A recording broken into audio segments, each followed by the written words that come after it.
Assalamualaikum warahmatullahi wabarakatuh. Saya Lulu Unisa, mahasiswi dari Universitas Islam Sultan Agung, program studi Pendidikan Bahasa dan Sastra Indonesia. Kali ini saya akan membaca cerita rakyat yang berasal dari Sumatera Barat, yaitu Malin Kundang. Guna memenuhi tugas mata kuliah membaca estetik yang diampu oleh Ibu Dr. Evi Camalah, SPD MPD. Pada zaman dahulu, hiduplah seorang janda bersama seorang anak laki-laki di perkampungan pantai air manis, Padang, Sumatera Barat.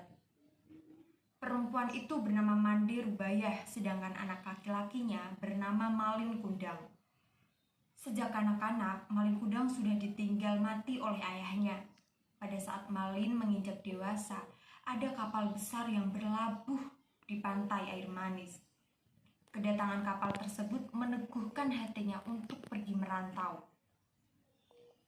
"Bu, saya ingin mencari kerja, merantau ke negeri orang," kata Malin dengan suara lirih. "Belum tentu setahun sekali ada kapal besar merapat di pantai ini. Saya akan mencari kerja agar nasib kita berubah dan terbebas dari kemiskinan."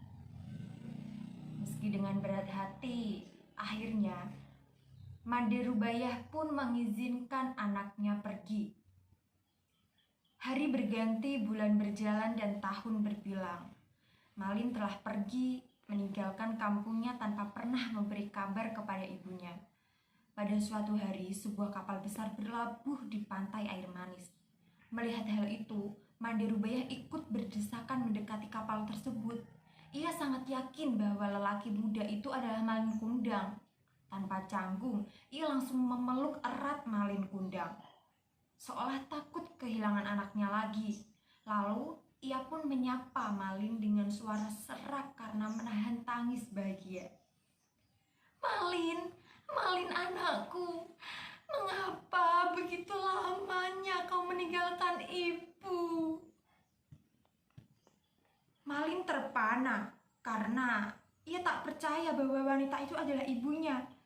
Sebelum sempat berpikir, istrinya yang cantik itu berkata, "Cih, wanita buruk inikah ibumu?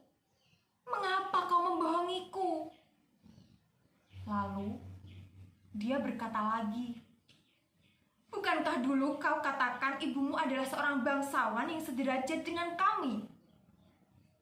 Mendengar kata-kata istrinya, Malin Kundang mendorong wanita tua itu hingga terguling ke pasir. Mande Rubayah berkata lagi, "Malin, Malin anakku, aku ibumu nak, aku ibumu."